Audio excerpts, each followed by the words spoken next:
Assalamualaikum warahmatullahi wabarakatuh. Waalaikumsalam warahmatullahi wabarakatuh. Alhamdulillah wassalatu wassalamu ala sayyidina Rasulillah sayyidina wa maulana Muhammad ibn Abdullah wa ala alihi wa sahbihi wa mawala. La haula wa la quwwata illa billah, amma ba'du. Bapak-bapak, ibu-ibu, saudara-saudara kaum muslimin rahimakumullah. Pada akhirnya yang gaiblah yang menentukan. Bertahun-tahun ngelancong, emang jodoh seret nggak jadi.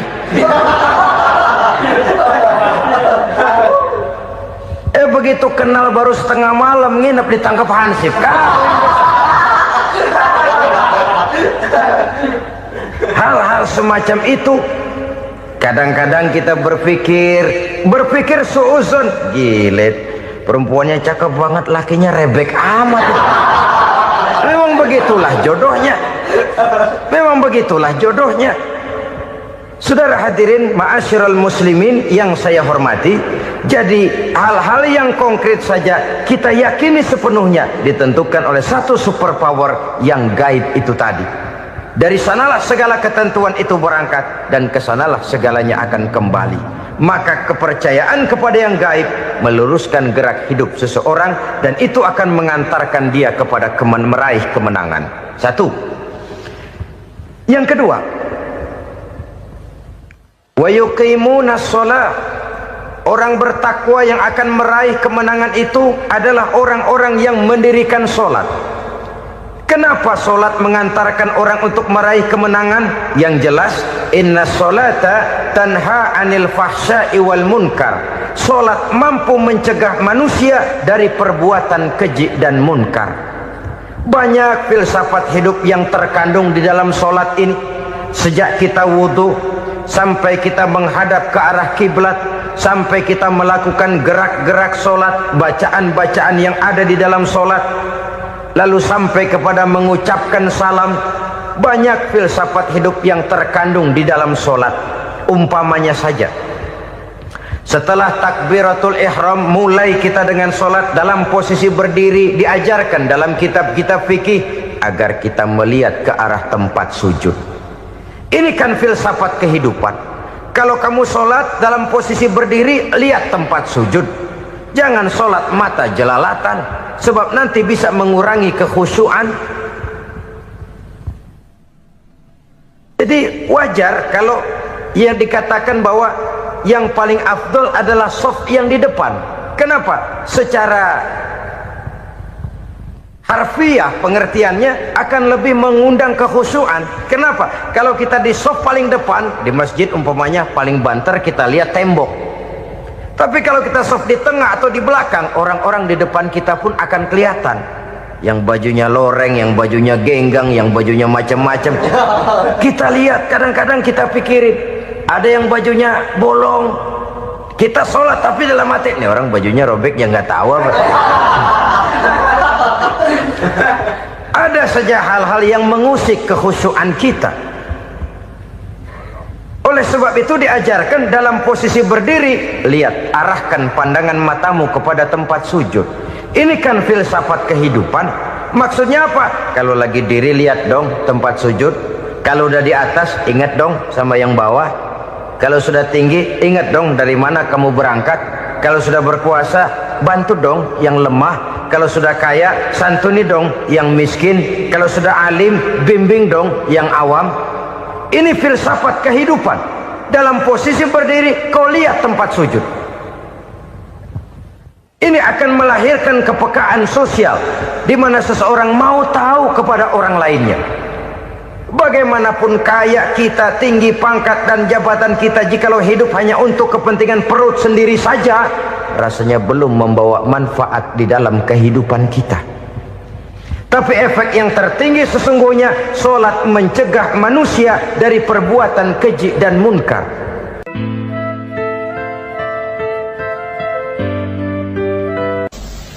Bapak-bapak, ibu-ibu, saudara-saudara kaum muslimin rahimakumullah. Di dalam kehidupan kita sebagai seorang muslim, minimal 5 kali dalam sehari semalam kita mendengar seruan untuk mendirikan solat yang disebut azan. Ada kalimat menarik di dalam kalimat azan itu, yakni seruan hayya 'alal falah, marilah menuju kepada keberuntungan, marilah meraih kemenangan. Seruan ini adalah kecenderungan dari setiap manusia, apapun warna kulitnya. Artinya, setiap orang dalam hidup selalu ingin meraih dan mencari kemenangan. Kemenangan akan melahirkan kepuasan batin, dan kepuasan batin memberikan kebahagiaan. Sedangkan kekalahan melahirkan penderitaan batin, dan penderitaan batin menjerumuskan seseorang di dalam berbagai bentuk kerugian. Jikalau inilah seruan azan, maka masalahnya ialah apa yang menyebabkan kita meraih kemenangan. Al-Quranul Karim memberikan tuntunan dan ajaran kepada kita bahwa orang-orang yang memperoleh kemenangan itu tidak lain adalah orang-orang yang bertakwa. Hanyalah mereka yang bertakwa kepada Allah Subhanahu wa ta'ala pada akhirnya akan tampil sebagai pemenang. Lalu siapa orang yang bertakwa itu? Dijelaskan dalam awal-awal Al-Baqarah, orang yang bertakwa yang akan meraih kemenangan. Pertama, allazina yu'minuna bil ghaib, yaitu orang-orang yang beriman kepada yang gaib, percaya bahwa ada alam yang gaib, alam yang abstrak, alam yang tidak bisa dijangkau oleh salah satu daripada panca indera kita. Mereka percaya dan beriman kepada adanya malaikat, beriman kepada adanya iblis dan jin, beriman kepada adanya alam kubur, beriman kepada adanya alam mahsyar, beriman kepada adanya alam akhirat, beriman kepada adanya surga dan neraka. Beriman bukan cuma sekedar beriman dalam ucapan bibir saja, tetapi beriman yang nilai iman itu mampu mewarnai gerak dan gaya hidupnya. Iman yang meresap sampai ke tulang sumsum, kemudian memberikan dampak positif di dalam kehidupan manusia. Alam, kita tahu, adalah sesuatu yang selain Allah, dan Allah bukanlah alam. Apapun namanya selain daripada Allah, itu adalah alam. Alam pada hakikatnya terbagi menjadi dua. Ada alam syahadah, alam nyata, alam konkret, alam yang bisa dijangkau oleh salah satu indera kita. Kemudian ada alam ghaib, alam yang tidak bisa dijangkau oleh panca indera kita, alam metafisika, alam abstrak, alam yang wajib kita imani keberadaannya. Kita percaya bahwa malaikat itu ada, kita percaya kepada jin, bahwa jin itu ada, kita percaya kepada adanya iblis dan setan. Bukan percaya kepada iblis dan setannya, percaya bahwa iblis dan setan itu ada. Itu termasuk salah satu daripada sifat orang yang bertakwa kepada Allah.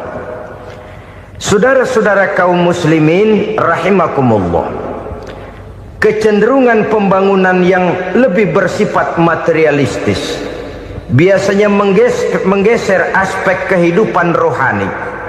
Orang berpikir empiri, dan dalam pola pikir yang demikian maka alam gaib tidak lagi mendapat perhatian.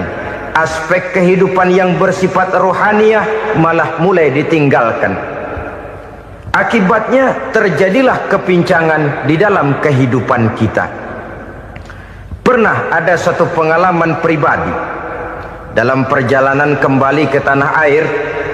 Dalam pesawat di sebelah kanan saya duduklah seorang Jerman namanya Heiner Simonsen. Iseng saya ajak kenalan, saya ajak ngobrol, saya tanya dia. Saya bilang, Mas Henner ini, kalau pesawat yang kita tumpangi ini jatuh ke bawah, kira-kira apa yang bakal terjadi, Mas? Dia bilang, kita semua akan mati. Begitu? Iya. Oke.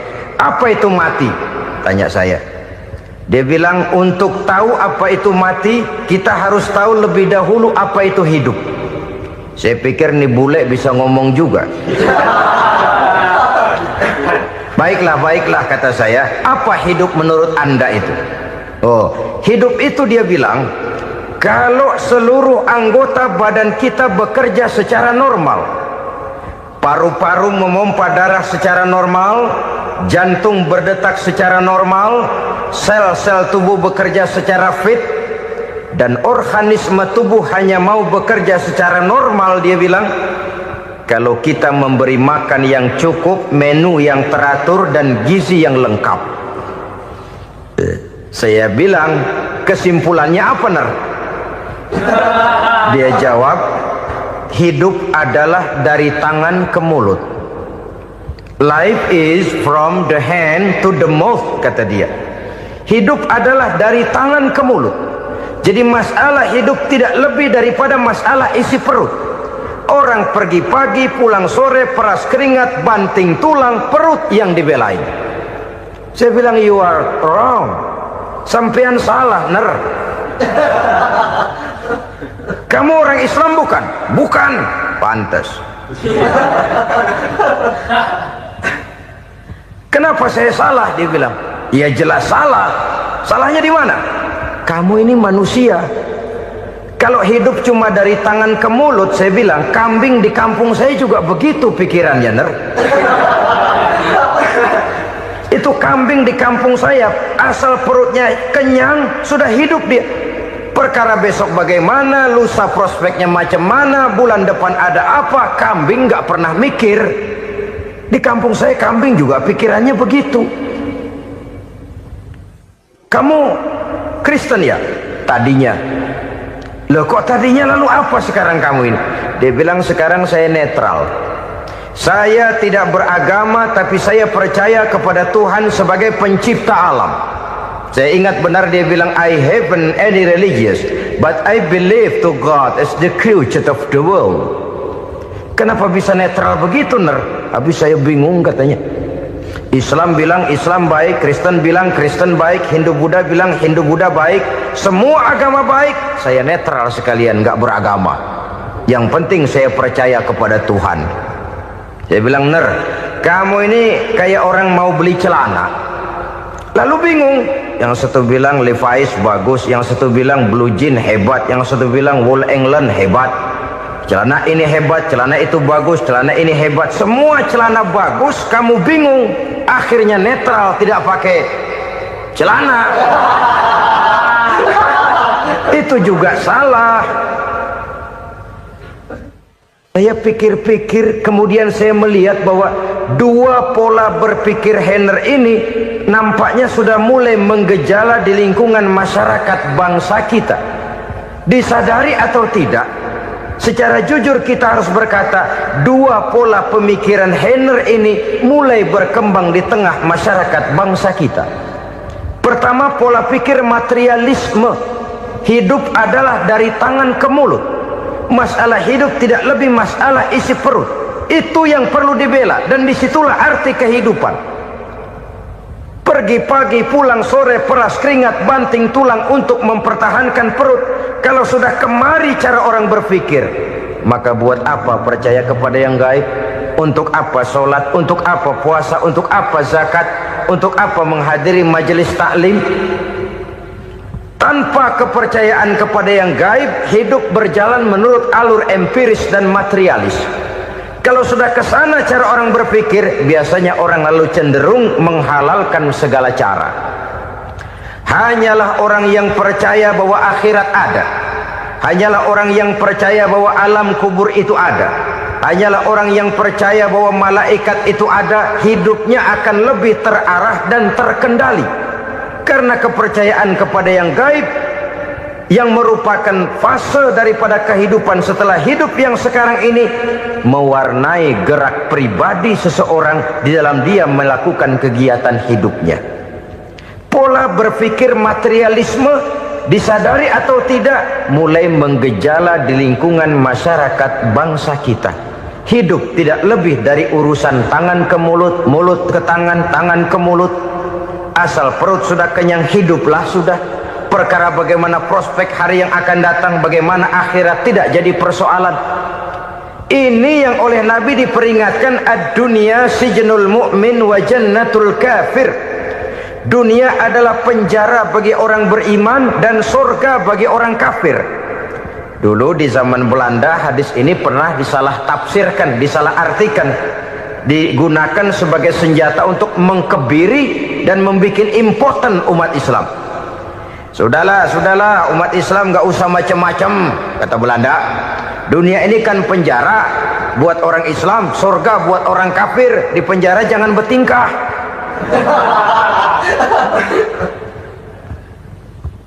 Pengertiannya tidak begitu. Dunia adalah penjara bagi orang mukmin. Artinya dalam kehidupan dunia seorang mukmin tidak bebas memperturutkan hawa nafsunya. Di penjara hawa nafsunya. Sebaliknya surga bagi orang-orang kafir. Buat orang kafir surgalah dunia ini. Mereka bebas memperturutkan hawa nafsunya, dilarang tidak terlarang, dicegah pun tidak tercegah. Mereka hidup menurut alur bisikan nafsu mereka sendiri.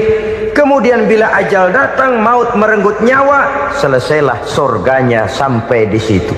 Maka bagi orang-orang yang tidak percaya kepada adanya akhirat, kepada adanya alam gaib, surganya sebatas umurnya.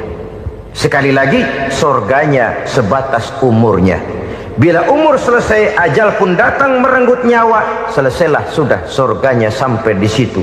Alangkah pendeknya perjalanan orang-orang yang tidak percaya kepada alam gaib ini. Bagi kita mukmin, jikalau kita mampu memenjarakan hawa nafsu, kita bisa bahagia di dunia ini. Dan Islam memang tidak menyuruh kita sengsara di dunia. Raih dunia, kejar dunia, gapai dunia sebagai alat untuk mencapai kebahagiaan di akhirat nanti. Hidup adalah satu perjalanan panjang yang terbentang sejak kita terlahir dari alam rahim sampai kepada alam akhirat nanti. Andai kata kita gagal meraih kebahagiaan di dunia, toh kita masih punya akhirat. Tapi jangan jadi dalil yang melemahkan semangat. Biarin dah kita di dunia kebelangsak, yang penting akhirat. Akhirnya dunia benar-benar kebelangsak. Bagaimana dunia ini bisa kita raih, dan bagaimana meraih dunia untuk menunjang kepentingan akhirat nanti. Yang kedua, dari pikiran Heiner yang saya lihat menggejala di lingkungan masyarakat bangsa kita, timbulnya manusia-manusia netral. Seolah-olah Tuhan yes, agama no. Sama Tuhan percaya, agama ogah. Tuhan ngangguk, giliran agama godeng. Padahal hampir dalam setiap ayat dalam Quran, kata-kata amanu biasanya bergandeng dengan wa amilus sholihat. Iman dan amal soleh. Ini sebagai isyarat Tuhan dan agama jangan pernah dipisah-pisah. Apabila kita bertuhan, maka kita harus beragama. Apabila kita beragama, maka agama itu harus bersumberkan dari Tuhan yang kita imani itu. Tidak mungkin kita pisah, Tuhan yes, agama no. Sama Tuhan percaya tapi agama bikin sendiri. Sembayangnya cukup bengong 2 jam madep ngulon.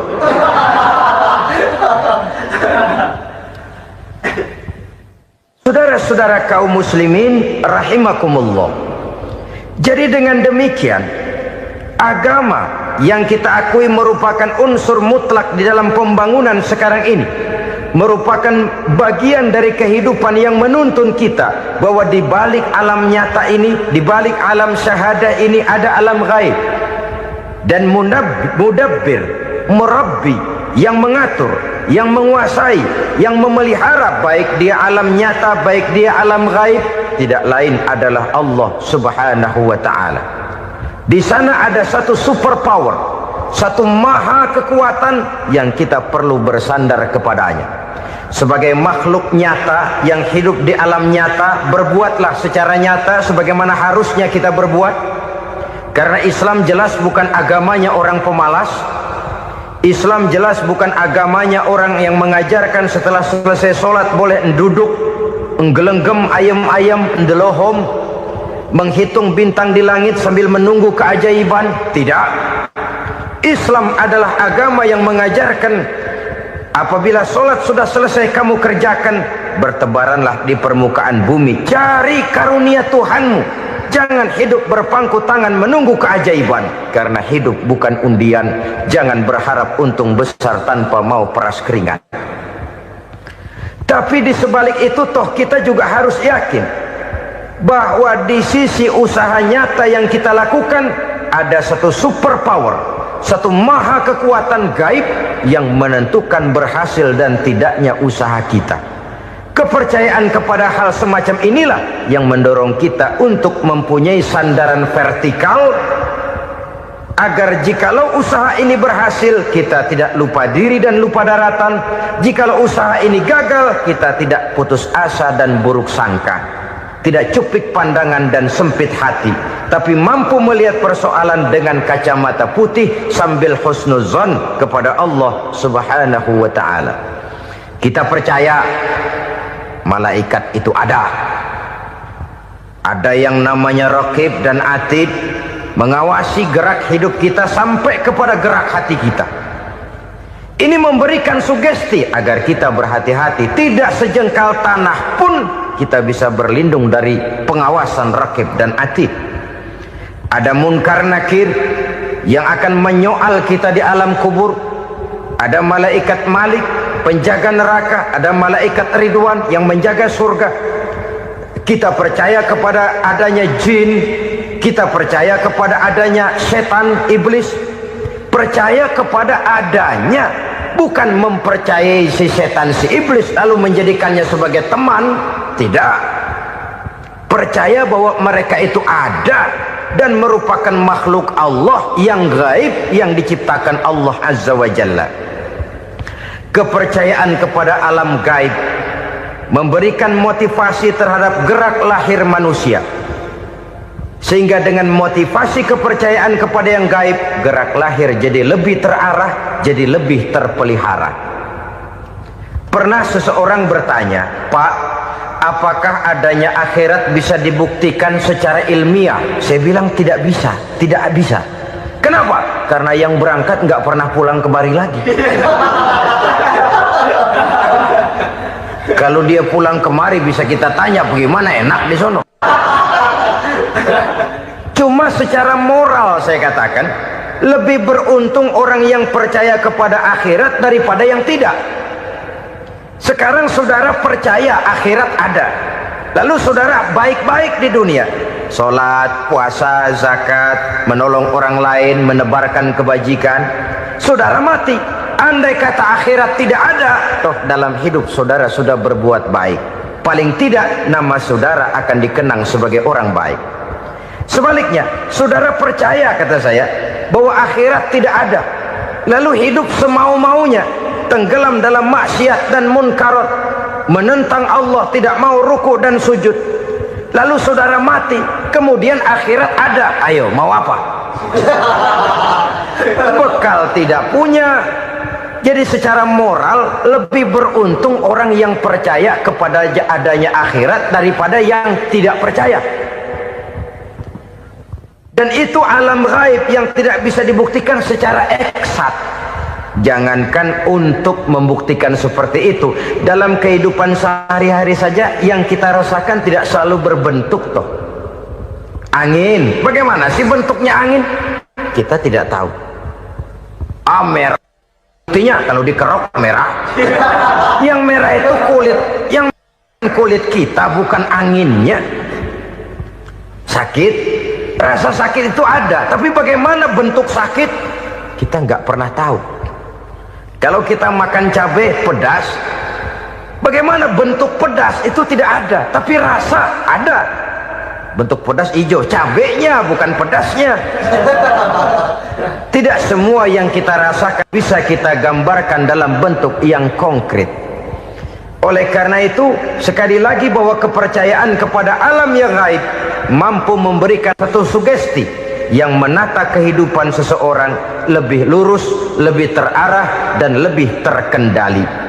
Maka wajar kalau kepercayaan kepada yang gaib mengantarkan seseorang untuk meraih kemenangan. Kenapa? Dia percaya kepada yang gaib, bahwa akhirat ada, bahwa alam kubur ada, bahwa pertanggungan jawab itu ada. Maka dia lalu tidak hidup saenae udele dewe, itu loh. Tidak hidup menurut seleranya sendiri, terarah, teratur. Ini cirinya yang pertama. Orang bertakwa yang akan meraih kemenangan, mereka beriman, mereka percaya kepada yang gaib. Bahkan hal-hal konkret saja selalu berangkat dari yang gaib. Saudara-saudara, para remaja, para pemuda sekarang ini tidak pernah tahu toh siapa yang akan jadi teman hidup saudara. Kita bisa saja ngerancang, mentargetkan, tapi toh akhirnya yang namanya jodoh bukan kekuasaan kita. Rezeki di luar kemampuan kita. Begitu juga ajal, maut, jodoh, ajal adalah contoh-contoh konkret bahwa pada akhirnya yang gaiblah yang menentukan. Bertahun-tahun ngelancong, emang jodoh seret nggak jadi.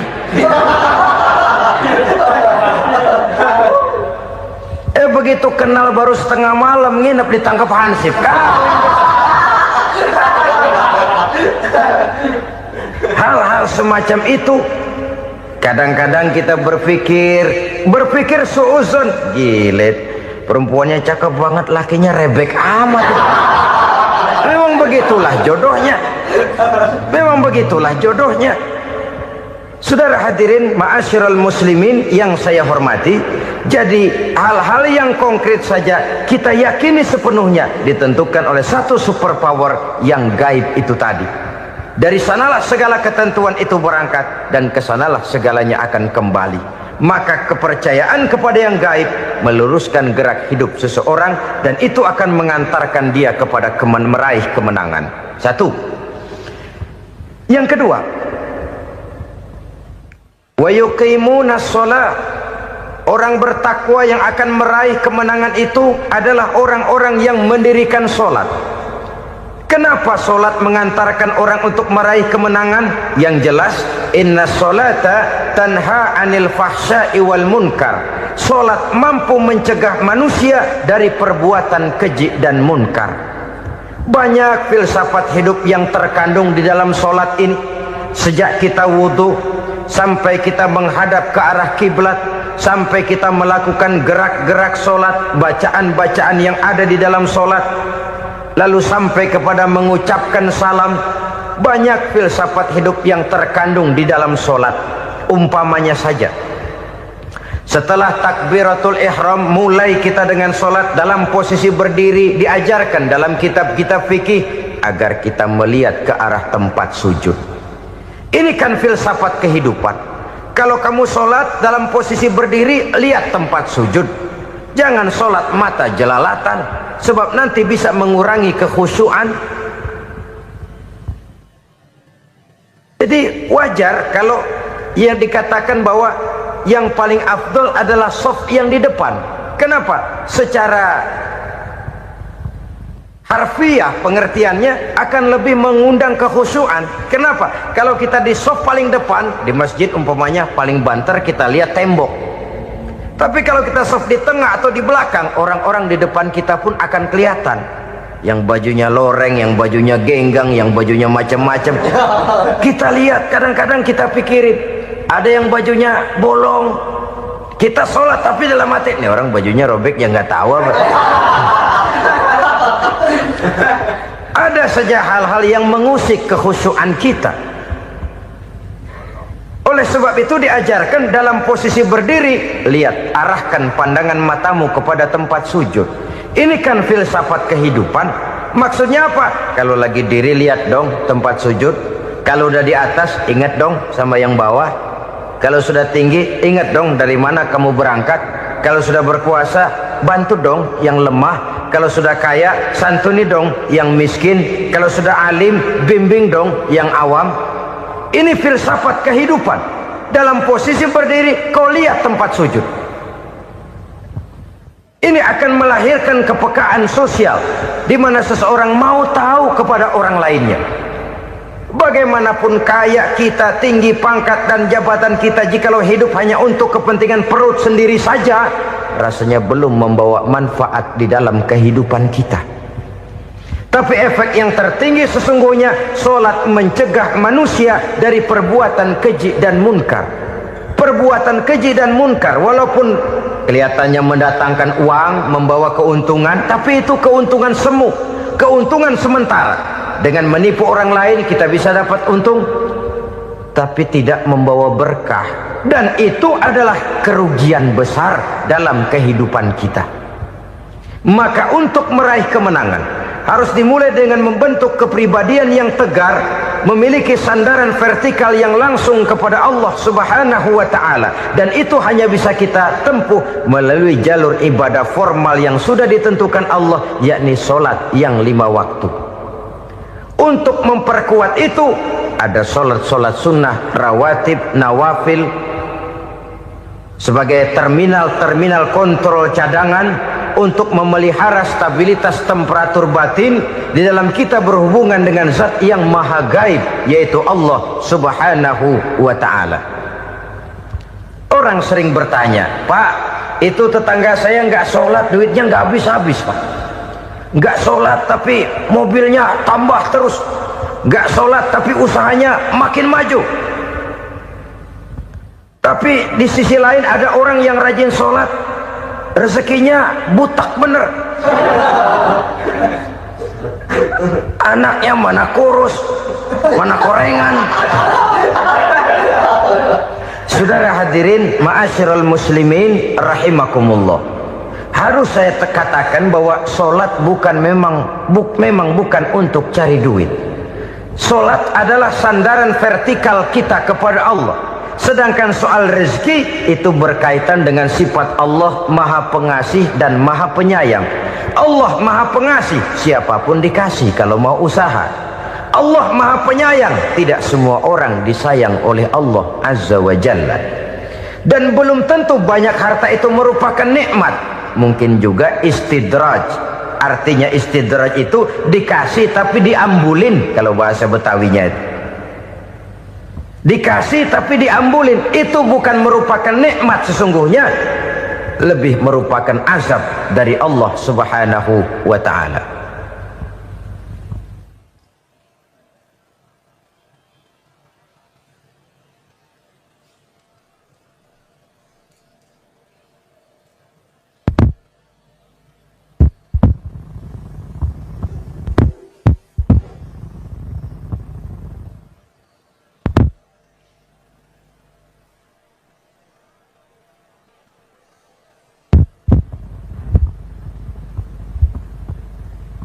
Agama mempunyai sistem solat, dan kita umat Islam telah dituntun oleh Allah Subhanahu wa ta'ala yang wajibnya 5 kali dalam sehari semalam mendirikan solat, dan itu tentu berada dalam jangkauan kemampuan manusia.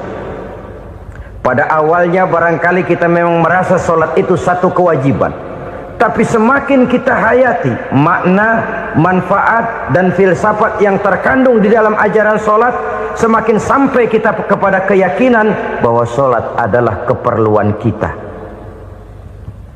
Sehingga pada waktu tertentu dinilai puncaknya, kita tidak lagi akan berkata saya wajib solat, tapi kita akan berkata saya perlu solat.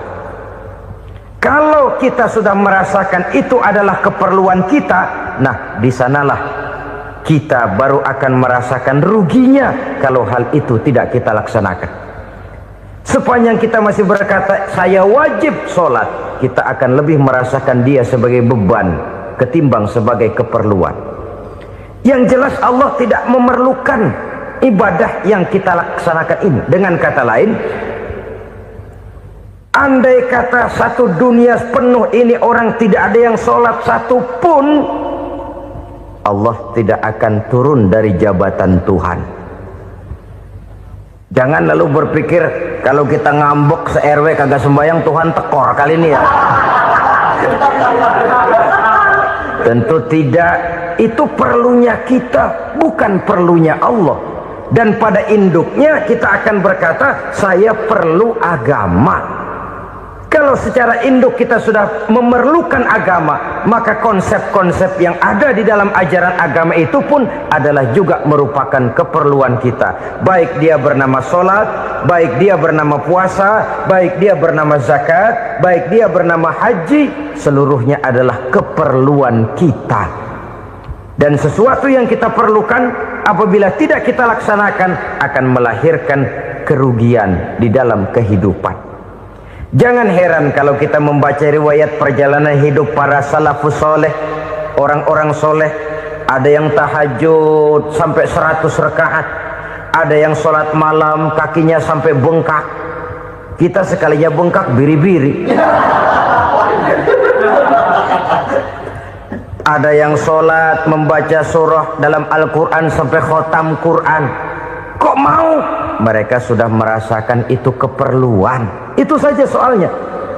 Satu saat pun jikalau kita merasa bahwa itu keperluan saya, kita pun akan melaksanakan seperti itu. Keperluan saya dalam kehidupan. Inilah yang kedua. Yang ketiga, orang bertakwa yang akan meraih kemenangan itu, wa mimma razaqnahum yunfikun. Mereka membelanjakan sebagian daripada rezeki yang diberikan Allah kepada mereka. Mereka infakkan di jalan Allah. Ada satu dialog menarik. Satu hari seorang anak muda bertemu dengan seorang kakek-kakek yang sudah dikenalnya baik.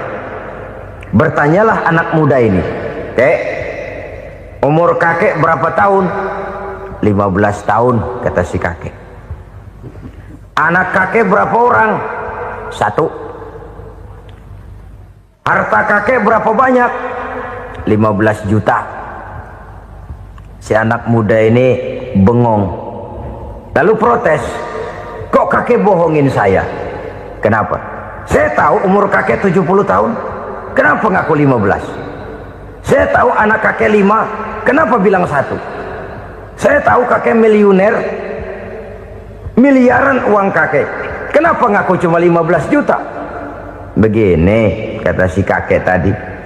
Benar, umur saya 70 tahun.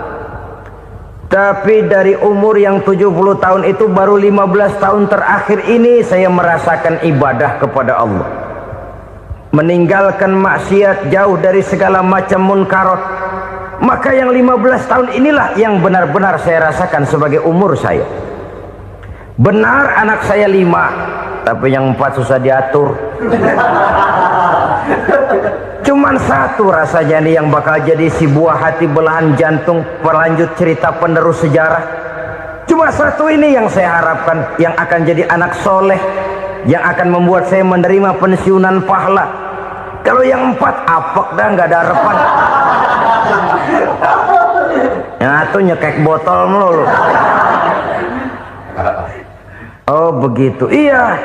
Lalu kenapa kakek bilang harta kakek cuma 15 juta padahal saya tahu kakek uangnya miliaran, depositonya banyak?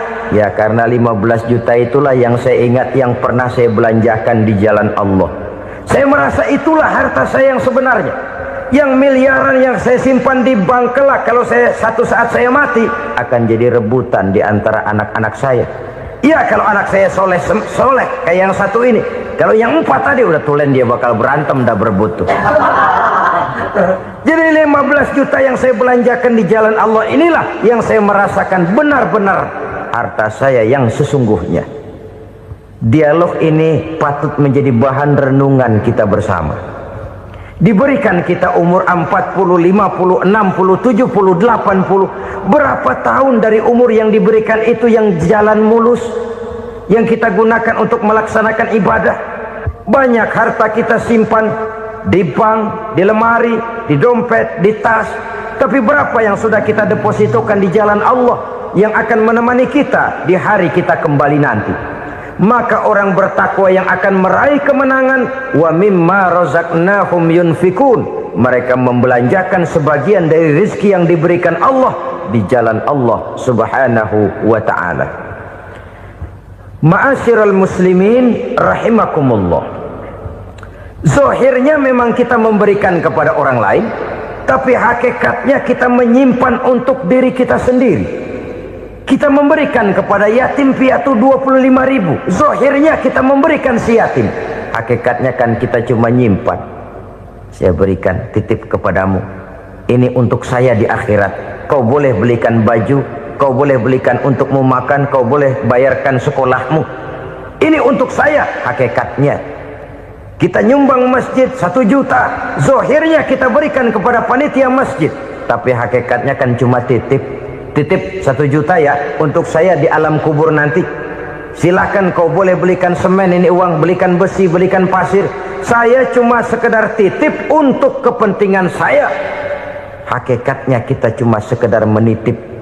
Sebagaimanapun pada hakikatnya, apapun yang kita miliki dalam kehidupan kan cuma sekedar hak guna pakai, bukan hak milik mutlak. Harta kita, rumah kita, kendaraan kita, kebun kita, pabrik kita, hak guna pakai saja. Hak milik mutlak cuma untuk Allah subhanahu wa ta'ala. Saudara-saudara kaum muslimin rahimakumullah, ini yang ketiga. Kemudian yang keempat, orang-orang bertakwa yang akan meraih kemenangan, allazina yu'minuna bima unzila ilaika, mereka yang beriman, mereka yang percaya kepada apa yang telah diturunkan kepadamu Muhammad, ay Al-Quran, yakni Al-Quranul Karim. Setelah percaya kepada yang gaib, mendirikan solat, kemudian menginfakkan sebagian dari rezeki yang diberikan Allah, mereka juga lalu percaya kepada yang diturunkan terhadap Nabi, yaitu tidak lain Al-Quranul Karim. Sekali lagi di sini, percaya bukan hanya sekedar percaya saja, tetapi percaya lalu menjadikan Al-Quran itu sebagai pedoman hidup. Sebab memang Al-Quran itu adalah GBHM, garis-garis besar haluan muslim. Apa yang harus kita lakukan, apa yang harus tidak kita lakukan, bagaimana mestinya kita bertingkah laku dan berbuat, seluruhnya tercantum di dalam Al-Quranul Karim. Itu sebabnya ketika satu hari Aisyah ditanya bagaimana akhlak Rasul, beliau menjawab, kana Rasulullah sallallahu alaihi wasallam khuluquhul Quran. Akhlak daripada Rasulullah tidak lain adalah Al-Quran. Jawaban simpel ini memberikan gambaran bahwa keseluruhan daripada konsepsi Quran sudah diterjemahkan dalam kehidupan Rasulullah sallallahu alaihi wasallam. Karena kita tahu akhlak adalah keseluruhan dari gerak hidup manusia, sejak ia berpribadi, berumah tangga, bertetangga, bermasyarakat, sampai kepada berbangsa dan bernegara. Al-Quran tetap memberikan sentuhan nilainya. Oleh karenanya, orang-orang yang bertakwa adalah orang-orang yang menjadikan Al-Quran sebagai pedoman dalam kehidupannya. Dan kita yakini Al-Quran diturunkan kepada Nabi Muhammad bukan merupakan produk Nabi Muhammad. Isi dan redaksinya langsung dari Allah subhanahu wa ta'ala. Kemudian cirinya yang kelima, orang bertakwa yang akan meraih kemenangan itu, wa ma unzila min qablika, tidak hanya sekedar percaya kepada yang diturunkan terhadap Nabi Muhammad yaitu Al-Quran, mereka juga percaya kepada apa yang pernah diturunkan kepada para nabi, kepada para rasul sebelum Nabi Muhammad. Percaya kepada adanya suhuf, percaya kepada adanya Taurat, percaya kepada adanya Injil, percaya bahwa Allah dahulunya sudah menurunkan Taurat kepada Musa, percaya bahwa Allah sudah menurunkan Injil kepada Isa, percaya Injil ada, Taurat ada, diturunkan Allah untuk Isa dan Musa, tetapi tidak wajib mengamalkannya karena kita sudah diberikan Al-Quranul Karim. Ini yang perlu saya garis bawahi. Kita percaya Allah telah menurunkan Injil dahulu kepada Isa. Kita percaya bahwa Allah telah menurunkan Taurat dahulunya kepada Nabi Musa. Kadang-kadang ini dijadikan dalih, dikacaukan pengertiannya. Quran saja mengajarkan bahwa orang yang bertakwa harus percaya kepada Injil, maka pakailah Injil. Apalagi kalau ayat sebelumnya ditilap, dihapus, dihilangkan, Injilnya yang ditekankan, maka akan terjadilah penekanan yang salah arah. Karena salah arah akhirnya bisa merusak dan menghancurkan akidah. Ketika Rasul suatu saat pernah ditanya orang, "Ya Rasul, bagaimana sikap kita sebagai muslim terhadap Injil yang ada sekarang?" Beliau menjawab, "La tukadzibuhu jami'an wa la tusaddiquhu jami'an." Jangan didustakan seluruhnya, jangan juga dibenarkan semuanya. Artinya, ini sudah merupakan gambaran dari Rasul bahwa dalam Injil yang ada sekarang masih ada ajaran-ajaran tauhid yang dibawa oleh Nabi Isa dan diajarkan kepada umatnya. Tapi juga dalam Injil yang sekarang ini sudah terkena intervensi dan investasi manusiawi. Karena itu Rasul menyimpulkan, la tukadzibuhu jami'an wa la tusaddiquhu jami'an. Jangan didustakan semua, jangan dibenarkan seluruhnya. Kita memang percaya Allah telah menurunkan Injil kepada Nabi Isa dulu, tapi kita tidak wajib mengamalkan Injil. Kita percaya Allah telah menurunkan Taurat kepada Nabi Musa, tapi kita tidak wajib mengamalkan kitab ajaran Taurat. Yang wajib kita percayai dan kita amalkan hanyalah Al-Quranul Karim. Kenapa? Oleh karena baik yang ada di dalam Taurat, baik yang ada di dalam Injil, tentu tercakup di dalam Al-Quran sebagai kitab terakhir yang diturunkan oleh Allah Subhanahu wa Ta'ala. Dan itu wajar. Kalau seorang pejabat mau mengeluarkan satu keputusan baru, tentu dia harus meninjau keputusan-keputusan lama. Andai kata dianggap tidak berlaku, dianggap tidak relevan lagi, maka keputusan-keputusan lama itu tentu sudah dianggap tidak berlaku. Sebagian daripada aturan-aturan dalam keputusan lama yang masih dianggap relevan tercantum dalam keputusan baru yang wajib diamalkan. Begitulah hubungannya antara Al-Quran, Taurat, Zabur, dan Injil. 4 kitab samawi yang diturunkan Allah masing-masing kepada Zabur untuk Nabi Daud, Taurat untuk Nabi Musa, dan Injil untuk Nabi Isa alaihi wassalatu wassalam. Ketiga-tiga kitab itu kita percayai adanya. Kita yakini Allah telah menurunkan Zabur, Taurat, dan Injil, tapi kita tidak wajib mengamalkannya. Yang wajib kita mengamalkannya sekarang ini tidak lain hanyalah Al-Quranul Karim saja, karena ia mencakup apa yang ada di dalam Zabur, apa yang ada di dalam Taurat, dan apa yang ada di dalam Injil. Keotentikannya bisa dipertanggungjawabkan.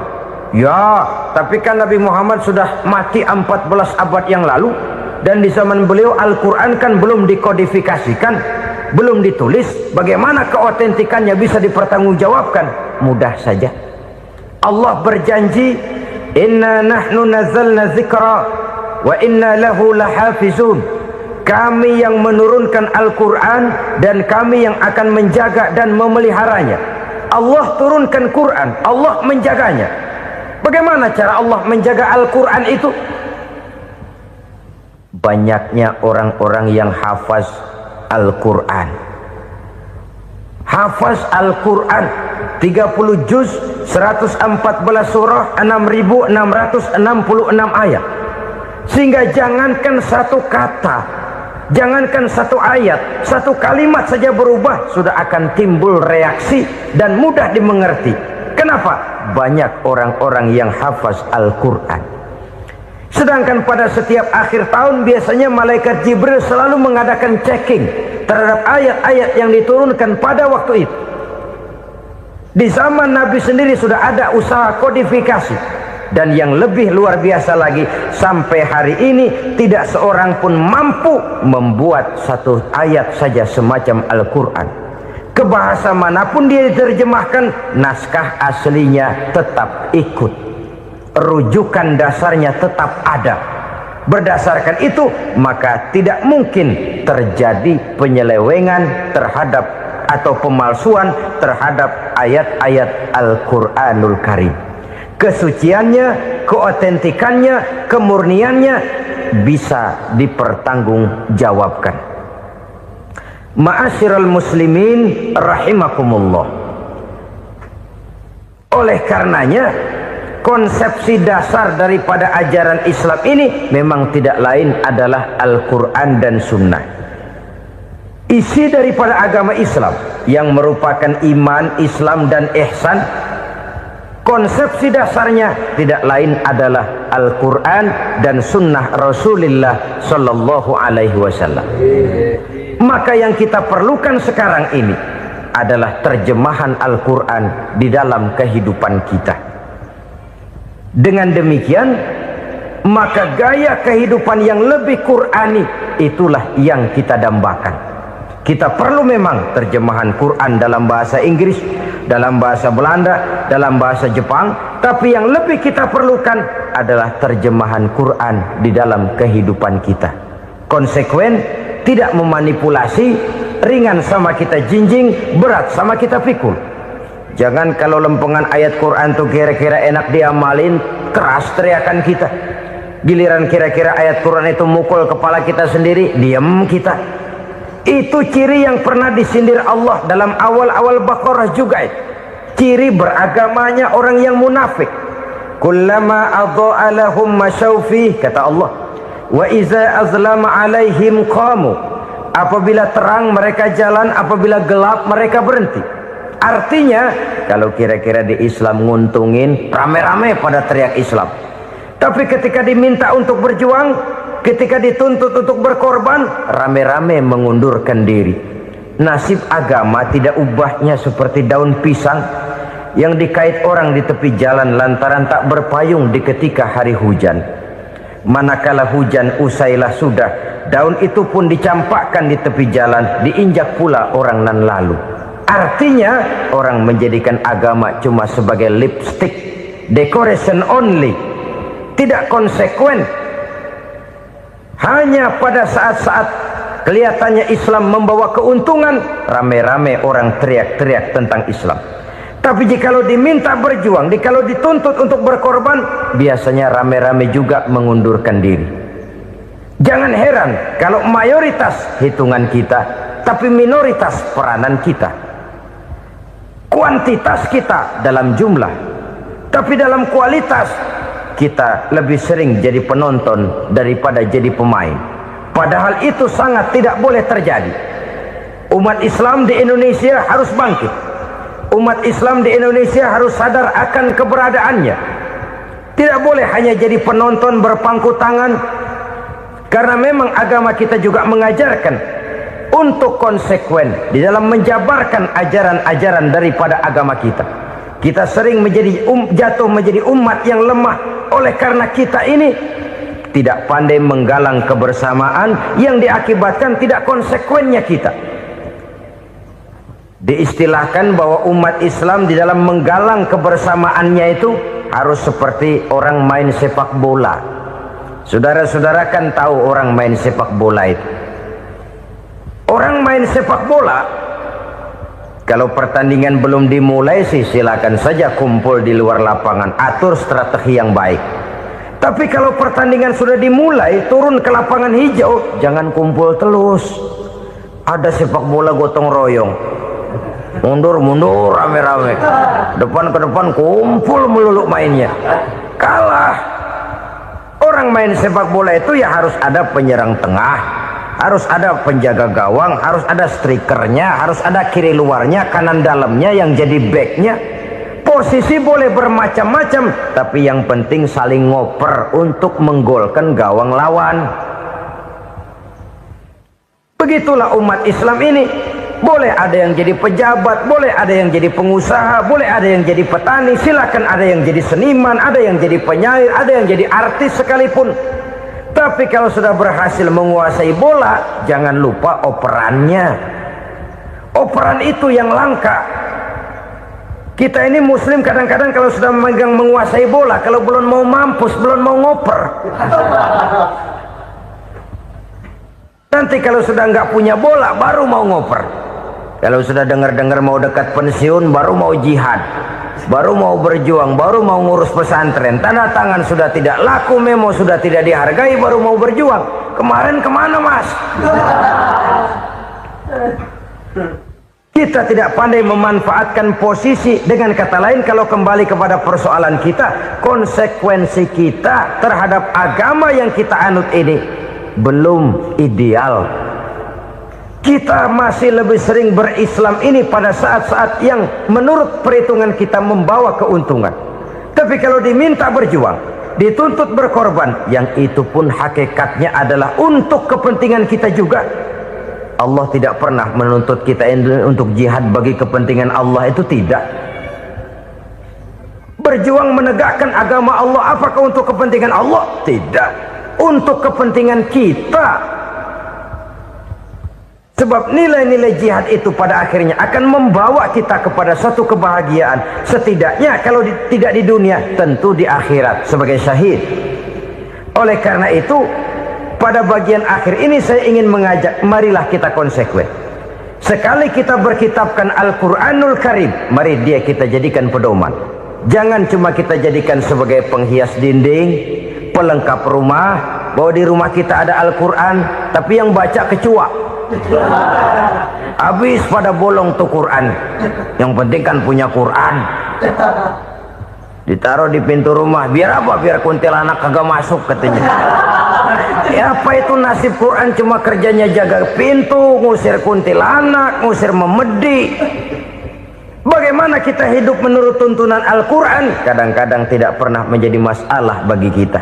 Maka bagaimanakah Al-Quran akan mungkin membawa keberkahan dalam hidup kalau ajarannya kita injak-injak dalam keseharian kita? Mewujudkan gaya hidup yang lebih Qurani, itulah yang akan kita rintis di dalam kehidupan kita, bertahap, step by step, menurut kemampuan yang ada pada kita. Jika jalan ini tidak bisa kita selesaikan, percayalah akan ada generasi penerus yang akan melanjutkan usaha dan cita-cita mulia itu.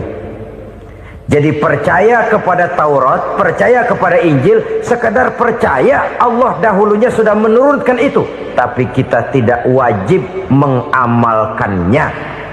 Kenapa? Generasi Injil masa berlakunya sudah kedaluarsa. Taurat masa berlakunya sudah kedaluarsa. Injil pernah berlaku untuk orang Nasrani di zaman Nabi Isa. Taurat pernah berlaku untuk orang Yahudi di zaman Nabi Musa. Setelah generasinya berlalu, datang Rasul penutup yang membawa Al-Quranul Karim. Maka Al-Quran itulah yang berlaku menjadi pedoman sampai hari akhir nanti.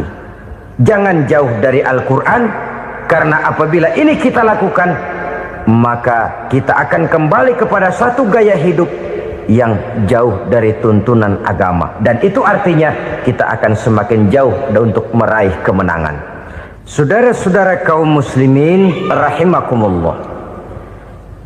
Yang keenam, yang terakhir, orang-orang bertakwa yang akan meraih kemenangan itu wabil akhirati hum yuqinun.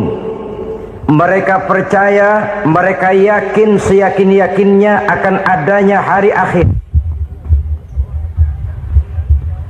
di mana seseorang akan mempertanggungjawabkan seluruh perbuatannya di dalam hidup ini, dan tidak ada satu perbuatan yang bagaimana kecilnya sekalipun yang tersembunyi dalam pandangan manusia yang tidak akan dibukakan persoalannya di mahkamah Qadi Rabbul Jalil di akhirat nanti. Itulah sebabnya maka percaya kepada akhirat disebut secara khusus. Padahal di awal tadi sudah dijelaskan yu'minuna bil ghaib, percaya kepada alam gaib, dan alam gaib ini termasuk akhirat. Kenapa pada bagian akhir disebut lagi akhirat? Karena ternyata bahwa kepercayaan kepada adanya akhirat merupakan induk dari kepercayaan terhadap adanya malaikat, setan, jin, dan lain sebagainya, dan akan lebih memberikan sugesti dalam kehidupan manusia untuk meluruskan gerak hidupnya. Jikalau satu saat tergerak hati akan berbuat kejahatan, ingin mencuri, sadarlah, awas, ada akhirat. Sebab kalau kita cuma teriak, awas, ada polisi, itu cuma tertunda sementara. Begitu polisi meleng, embat. Kalau kita ingin berbuat jahat, cuma berteriak, awas, ada hansip, cuma sementara ketika hansip itu ada. Tapi kalau ceritanya, awas, ada akhirat. Mau menyeleweng, awas, ada akhirat. Mau berjudi, awas, ada akhirat.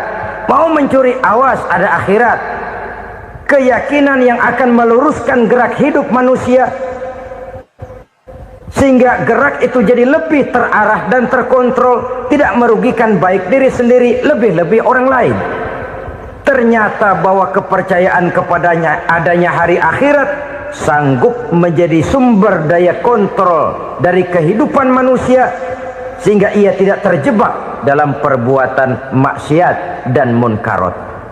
Saudara-saudara kaum muslimin, inilah saja yang kita bicarakan pada pertemuan kali ini. Semoga Allah subhanahu wa ta'ala memberikan kekuatan zahir dan batin kepada kita untuk dapat meraih kemenangan dengan beriman kepada yang gaib, mendirikan solat, membelanjakan sebagian dari rezeki yang diberikan Allah, percaya kepada Al-Quran, beriman kepada kitab-kitab yang diturunkan sebelum Al-Quran, lalu meyakini adanya hari akhirat. Terima kasih atas segala perhatian, mohon maaf atas segala kekurangan. Usikum wa nafsi bitaqwallah. Wassalamu alaikum warahmatullahi wabarakatuh. Waalaikumsalam warahmatullahi wabarakatuh. Alhamdulillah, la hawla wa la quwwata illa billah, amma ba'du. Bapak-bapak, ibu-ibu, saudara-saudara kaum muslimin rahimakumullah. Yang celakanya lagi, lahirlah budaya jilat menjilat, upeti dan lain sebagainya, asal tujuan bisa tercapai. Sementara itu yang miskin ingin cepat menjadi kaya, sedang yang kaya ingin menjadi lebih kaya lagi. Kalau boleh tidak hanya sekedar dia saja yang kaya, anaknya harus kaya, cucunya tidak boleh miskin dan kere, bahkan cucu daripada cucunya pun harus jadi orang-orang kaya. Ini keinginan yang wajar. Setiap orang tua tentu tidak ingin meninggalkan anak cucunya dalam keadaan miskin dan terlunta-lunta. Yang tidak wajar kalau keinginan itu membuat orang lalu menghalalkan segala macam cara, menyalahgunakan fasilitas yang dimilikinya, apalagi kalau dia berada dalam satu posisi di mana seharusnya dia memberikan contoh dan keteladanan. Maka akibatnya timbullah krisis wibawa, yang dari krisis wibawa ini mengendorlah disiplin. Sesungguhnya orang lalai, orang tidak mau berdisiplin karena di mukanya, di matanya, dalam pandangannya tidak ada lagi orang yang dianggapnya berwibawa.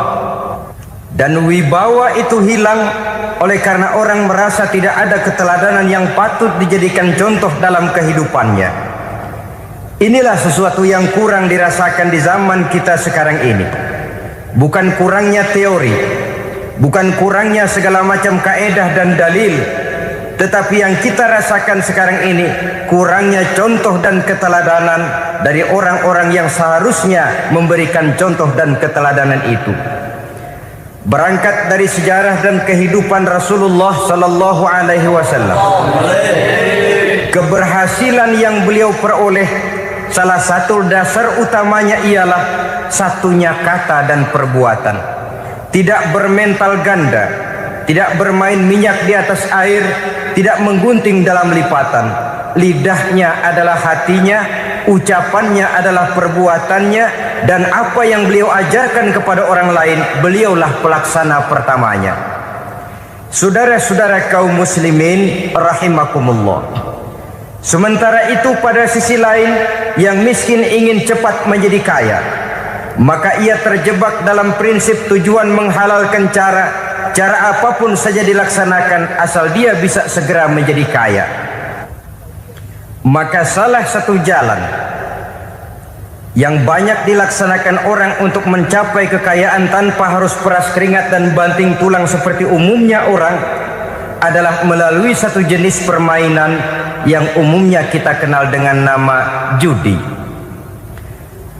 Ada dua bentuk dan pola daripada judi. Walaupun seiring dengan kemajuan ilmu pengetahuan dan teknologi canggih, peradaban manusia semakin tinggi, maka jenis macam judi yang dimainkan oleh manusia ikut-ikut menjadi canggih. Tetapi pada umumnya ada dua jenis macam judi itu. Pertama, ada judi yang dilakukan secara langsung, dalam arti seorang petaruh berhadapan dengan bandar atau orang berhadapan dengan orang. Dari judi yang dilaksanakan secara langsung ini, efek negatif yang segera bisa kita lihat dengan nyata. Pertama, timbulnya rasa dendam dan permusuhan. Walaupun orang nampak duduk berhadap-hadapan, walaupun kelihatannya mereka tertawa satu sama lain, tapi yakinlah itu cuma sekedar kulit saja. Pikiran yang ada dalam benak tiap-tiap orang yang terlibat dalam perjudian tidak lain ialah bagaimana saya bisa mengalahkan lawan main saya. Akibatnya tentu bisa kita pastikan akan timbullah dendam dan permusuhan bagi yang kalah, akan timbullah rasa sombong dan menganggap remeh orang lain bagi yang menang. Yang kedua, lalainya orang kepada apa yang menjadi tanggung jawab dan kewajibannya. Orang bisa lupa kepada anak dan istri. Kalau kepada anak dan istri saja sudah bisa lupa, apalagi kepada yang lain, sebab anak dan istri memang merupakan bagian daripada kehidupan kita. Konon lagi saudara, konon lagi keluarga yang lain, anak istri saja bisa terlupakan oleh penyakit dan permainan yang bernama judi ini. Yang ketiga, hilangnya rasa sayang kepada harta. Harta yang didapatnya dengan peras keringat dan banting tulang, mungkin pergi pagi dan pulang sore. Setibanya dia di meja judi, apalagi uang tadi sudah bertukar dengan dalam bentuk koin, maka rasa sayang kepada harta itu tidak akan pernah ada lagi. Tetapi saudara-saudara, bagaimanapun juga, judi dalam artian langsung semacam ini hanya melibatkan orang-orang tertentu. Artinya selektif. Ada judi yang lebih berbahaya daripada jenis ini, perjudian massal. Taruhlah roulette dan kasino itu judi. Tetapi judi jenis roulette dan kasino ini bahayanya hanya untuk orang-orang tertentu yang memang sudah mapan, kelompok elit. Masa iya bocah angon di kampung main roulette? Apa ia yang tinggal di pinggir kali kenal kasino? Ya entahlah kalau kasino Prambos ya. Dari judi massal semacam ini lahirlah penyakit yang dinamakan tulul amal. Tulul amal, orang yang terlalu panjang angan-angan. Bukan tidak boleh orang bercita-cita, sebab cita-cita itu perlu. Katanya manusia tidak makan masih bisa hidup 1 bulan lebih. Manusia tidak minum masih bisa hidup 3 hari lebih. Tapi manusia tidak punya cita-cita 1 jam pun dia tidak akan bisa hidup. Karena faktor yang membuat kita bergairah menghadapi kehidupan, faktor yang mendorong kita untuk tetap berusaha dan tegar menghadapi resiko, karena adanya cita-cita di dalam kehidupan kita. Tetapi cita-cita tanpa direalisir dengan usaha, cita-cita yang tidak berangkat dari kemampuan yang ada, pada akhirnya hanya akan merupakan cita-cita yang mengawang, tidak akan terwujud dalam kenyataan, dan akan membentuk manusia menjadi orang yang tulul amal, panjang angan-angan, terlalu muluk keinginan, tidak berangkat dari kemampuan dan kesanggupan yang ada pada dirinya sendiri. Maka penyakit inilah yang telah menghasilkan dan melahirkan penghayal-penghayal kelas berat, tukang-tukang ngelamun kelas tinggi yang hidup di angkasa luar. Dan sejarah belum pernah mencatat ada orang menjadi kaya karena judi, itu belum pernah. Saudara lihat saja orang kaya yang namanya Adnan Khashoggi, orang kaya yang namanya Henry Ford, orang kaya yang namanya Aristotle Onassis, orang kaya yang namanya David Rockefeller. Itu seluruhnya menjadi kaya bukan karena mereka terlibat dalam perjudian, tapi karena kerja keras, peras keringat, banting tulang. Dan itu dimulai sejak mereka masih remaja. Sehingga banyak orang besar yang mulai pekerjaannya dengan menjual koran. Artinya berangkat dari A. Banyak pengusaha mobil yang memulai pekerjaannya dari tukang cuci mobil, tapi lalu bertahap dan tegar menghadapi kenyataan, sehingga proses demi proses dia hadapi dengan tegar, dengan tabah, dengan sabar, dengan ulet, sampai kepada membuahkan hasil. Kita ingin pintas, kayaknya mau, usahanya tidak mau, senengnya mau, peras keringatnya tidak mau. Ini tentunya akan melahirkan kontradiksi di dalam kehidupan. Maka dari jenis perjudian massal semacam ini lahirlah penyakit tulul amal, panjang angan-angan, terlalu muluk cita-cita. Bayangkan saja kalau ini terjadi secara massal, menimpa nasib rakyat kita di pedesaan yang jauh dari keramaian. Tiap hari mereka didina-bobokkan oleh gambaran tentang akan diperolehnya uang dalam jumlah yang banyak dengan angka nol yang berentet. Tiap hari mereka melihat angka-angka itu. Mereka lambat laun akan terseret dalam arus tulul amal ini. Panjang angan-angan, muluk cita-cita, hanya dengan mengandalkan meja perjudian. Akibatnya timbul penyakit yang kedua, yang ketiga, yaitu malas berusaha. Orang kalau sudah terlalu asik berkhayal, menghitung bintang di langit, malas berusaha. Kalau ada temannya kerja jadi buruh kasar, bawa hasil yang merupakan jeripaya dan peras keringat dia, 1 minggu bergaji 10-15 ribu, diketawain. Apaan gaji lu 10 ribu, 15 ribu? Entar gua nih kalau ketembus 100 juta, entar. Yang 10 ribu dan 15 ribu keringat orang itu dihina, itu dicela.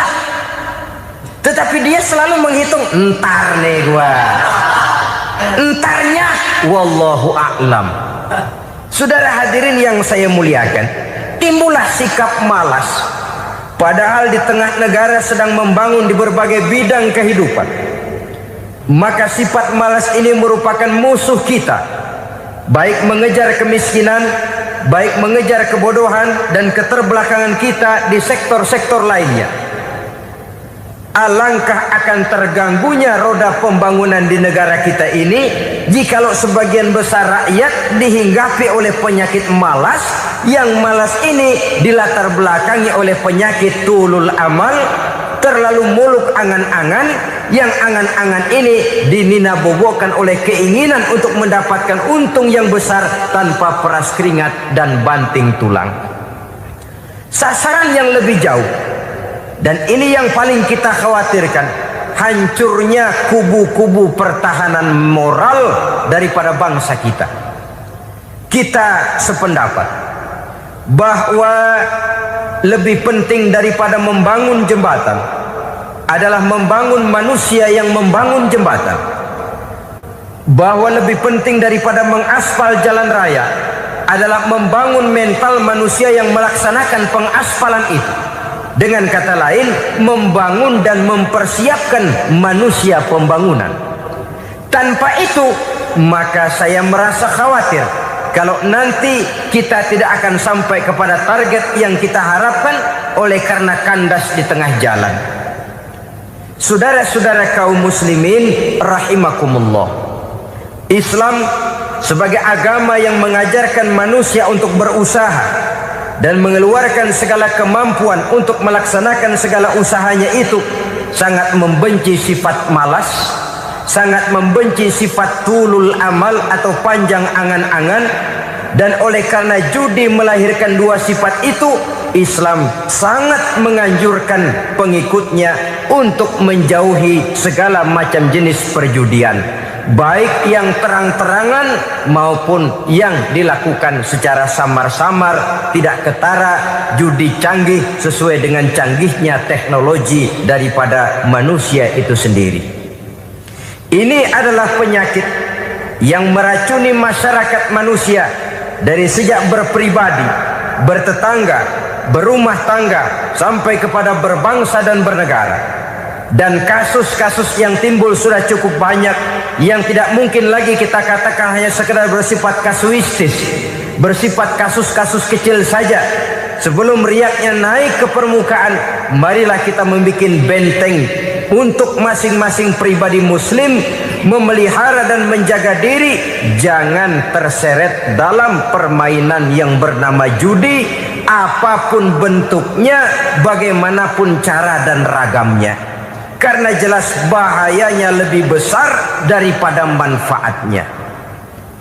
Taruhlah kita barangkali kemarin-marin hanyut dalam arus perjudian, tetapi hendaknya kita bisa mengambil pelajaran bahwa seorang mukmin adalah seorang yang apabila dia melakukan kesalahan, dia segera sadar, dijadikannya pelajaran untuk tidak diulanginya lagi pada masa-masa yang akan datang.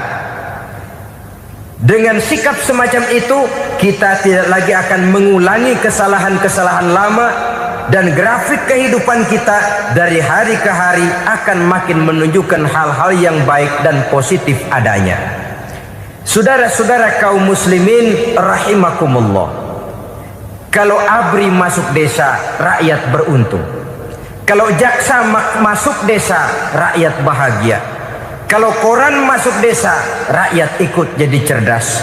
Tapi kalau judi masuk desa, rakyat kiamat. Pembangunan akan terbengkalai, roda perekonomian akan lesu. Karena mestinya orang membelanjakan uang untuk sesuatu yang dia perlukan, akhirnya dia belanjakan untuk sesuatu yang dia tidak perlukan, karena gambaran, khayalan akan mendapat keuntungan yang jauh lebih besar lagi. Padahal istilah orang-orang tua kita dulu, lebih baik makan singkong betulan daripada makan roti ngimpi. Artinya uang yang 1.000-2.000 rupiah itu lebih baik dibelikan beras, dimasak, makan bersama anak dan istri, terasa nikmat dan halalnya, ketimbang beli kertas lalu ngelamun, menghayal, menghitung yang bukan-bukan. Itu kertas dibolak madep ulon, dibolak madep mudik, diputar sana, diputar sini, akhirnya palanya ikut muter. Kira-kira apa yang cocok? Masih belum puas, kertas dilihat orang gila ditanyain. Sudah tahu waras, orang gila yang ditanya. Masih belum puas, nanya orang gila, tidur di kuburan. Allahu Akbar. Padahal di rumahnya tempat tidurnya empuk, anget, nggak ada nyamuk. Kuburan, tidur di kuburan. Dampak-dampak negatif yang semacam ini pada gilirannya mau atau tidak mau akan menyeberang kepada garis akidah, membahayakan dan mengancam nilai-nilai tauhid yang kita miliki. Sudah kertas dibolak-balik, tidak puas, orang gila ditanya. Orang gila ditanya belum maram, tidur di kuburan. Barangkali ada bisikan, Saudara hadirin yang saya muliakan, memang walaupun wahyu sudah berhenti, tapi Allah masih memberikan ilham kepada hamba-hambanya yang dikehendakinya. Tetapi ilham itu bentuknya positif. Kalau saudara pagi-pagi berniat, tahu-tahu datang pikiran nanti malam mau ngaji, itu namanya ilham. Kalau saudara sedang merenung, tahu-tahu datang pikiran, saya mau sedekah, itu namanya ilham, bentuknya positif. Tapi kalau ngelamun, tahu-tahu datang pikiran nomor sekian sekian sekian pasang, itu bukan ilham, itu belis. Saudara hadirin yang saya muliakan, tidak puas tidur di kuburan, cari yang lebih paten lagi, dukun ditanya. Nah, saya ingin menuduhkan persoalan. Apa tidak boleh orang ziarah kubur? Apa tidak boleh orang pergi ke dukun? Ini dalam kaitannya dengan judi, karena ini penyakit yang sudah merajalela, mewabah di kalangan masyarakat kita di lapisan yang bawah ini. Saudara hadirin yang saya muliakan, ziarah kubur bukan saja boleh, malah dianjurkan oleh Nabi. Tetapi ziarah kubur yang dianjurkan oleh Nabi itu dengan tujuan pertama, agar orang ingat kepada mati. Kafa bil mauti wa'izah, kata Nabi. Cukup dengan mengingat mati menjadi pelajaran bagi kamu semua. Maka etikanya diajarkan, kalau saudara ziarah kubur, sampai di depan pintu kubur itu kan, Assalamualaikum ya ahlal kubur wa inna insyaallahu bikum lahikun. Kami satu saat insya Allah pasti akan menyusul kamu. Kalau kamu sekarang berbaring di sini, satu saat kami akan berbaring di sini. Ziarah kubur mengingatkan orang kepada mati. Orang yang ingat kepada mati, gaya hidupnya lain dengan orang yang tidak ingat mati. Nah, orang kalau nggak ingat mati, gaya hidupnya nggak terkontrol. Kalau dia berkuasa, Fir'aun. Itu nggak ingat mati. Kalau dia kaya, Korun. Sudah gambarannya nggak merupakan gambaran-gambaran yang baik. Orang yang ingat mati, dia berkuasa, dia berlaku adil. Suatu saat saya akan mati dan ini akan dimintakan pertanggungan jawab. Orang kaya ingat mati, dia akan jadi pemurah. Kenapa? Kalau saya diberikan ilmu, pertanyaan akhirat cuma satu, ilmumu kau amalkan untuk apa? Kalau saya diberikan umur panjang, pertanyaan akhirat cuma satu, umurmu kau habiskan di mana? Tapi jikalau saya diberikan harta, pertanyaan akhirat ada dua, hartamu kau dapat dari mana, kau belanjakan kemana? Depannya ditanya, belakangnya ditanya. Dapat dari mana, dibelanjain kemana? Coba dua-duanya berkaitan dengan kegiatan. Kadang-kadang dapatnya dari jalan yang baik, tapi keluarnya ke tempat yang tidak baik, itu pun tidak betul. Atau dapatnya dari yang tidak baik, tapi dibelanjakan untuk yang baik, itu pun tidak bisa diterima. Oleh karenanya, dengan mengingat mati, gaya hidup seseorang jadi terkontrol karenanya. Yang kedua, dianjurkan kita untuk berziarah kubur itu mendoakan orang-orang yang sudah meninggal. Mal mayyitu fi qabrihi illa kal gharikil mutaghawis, kata Nabi. Orang yang sudah meninggal itu di alam barzahnya adalah seperti orang yang tenggelam di lautan, menunggu doa dari keluarganya yang masih hidup. Apakah itu anaknya, kemenakannya, cucunya, dan lain sebagainya. Adapun yang kalau kita ziarahi itu kuburnya orang-orang yang kita tahu merupakan orang soleh, orang yang berjiwa bersih, yang kita kenal ketakwaannya kepada Allah Subhanahu wa ta'ala, tidak ada salahnya kita bertabarruk, asal jangan dengan satu keyakinan bahwa dia secara mandiri bisa mendoakan kita. Dia hanya bisa melakukan itu hanya dengan izin Allah. Nah, umumnya orang kalau sudah ziarah ke kubur-kubur keramat itu Allahnya kelupaan. Itu yang dikhawatirkan merusak dan mengganggu akidah. Sehingga di awal-awal perkembangan Islam, Nabi pernah melarang orang ziarah kubur itu. Ini bisa kita simak dari hadis, kuntu nahaitukum an ziyaratil qabri fazuruha. Dahulu aku pernah melarang kamu untuk ziarah kubur. Adapun sekarang kalau mau ziarah, ziarahlah kamu. Kata-kata dulu aku pernah melarang kamu itu menggambarkan bahwa pada permulaan perkembangan Islam, nilai keimanan para sahabat masih rapuh, masih lemah, masih memerlukan pembinaan.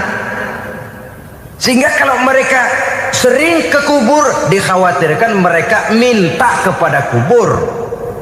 Nah, tetapi tatkala nilai keimanannya sudah mapan, sudah kuat, kata Rasul, fazuruha. Adapun sekarang kalau mau pergi berziarah, ziarahlah kamu.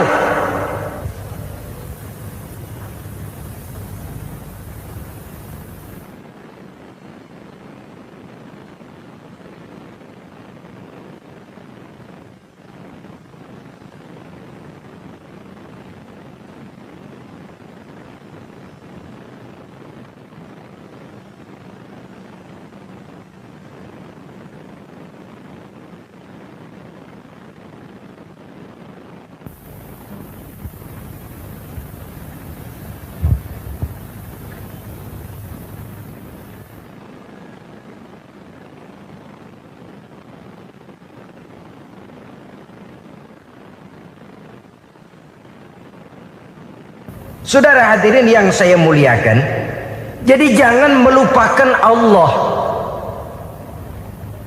Saya bisa saja berkata, kalau saya misalnya pakai cincin, lalu saya bilang, saya sejak pakai cincin ini, jangan anak gadis, nenek-nenek ngelihat saya lemes. Atau sejak pakai cincin ini dagangan laris bener. Cincin itu yang menggelincirkan akidah. Untuk tidak tergelincir, orang harus tidak melupakan Allah. Dia bisa berkata, alhamdulillah Allah memberikan keistimewaan kepada batu cincin saya. Batu cincinnya tidak apa-apa, Allah yang memberikan keistimewaan. Ini dalam bentuk yang langsung. Dalam bentuk yang tidak langsung kita bisa lihat, misalnya kalau petani ditanya, ini bisa panen besar ini rahasianya apa Pak? Oh, pupuk urea. Pupuk urea. Nah, Allah nomor 16. Seorang petani yang baik keimanannya, dia akan berkata, kami bisa panen besar karena izin Allah. Lah, kalau pupuknya mah pakai pupuk urea, izin Allahnya dulu, baru kemudian pupuknya nyusul. Jadi sebenarnya bukan cuma pergi ke dukun yang bisa merusak keimanan, pergi ke dokter juga bisa loh merusak keimanan. Kalau berkeyakinan bahwa dokter itulah yang memberikan sembuh, kenapa akidah saudara tidak tergelincir karenanya? Dokter hanya memberikan obat dan resep, sembuh itu datangnya dari Allah. Ini yang diungkapkan lewat lisan Nabi Ibrahim alaihissalam, wa iza maridtu fahuwa yashfini. Apabila aku sakit, dialah Allah yang memberikan sembuh. Memberikan sembuh. Jangan juga menyalahartikan ayat ini. Ada ayat begini sakit terus nekat. Udah nggak usah berobat dah, emang penyakit dari Tuhan. Ntar waktunya baik ya baik dah. Udah ampek terus dah. Orang yang berobat saja belum tentu sembuh, apalagi yang tidak berobat. Sama juga orang nggak sembahyang kita ajakin ngotot, lu juga yang sembahyang belum tentu masuk surga katanya. Lah yang sembahyang belum tentu masuk surga, bagaimana cengoran lu yang nggak sembahyang?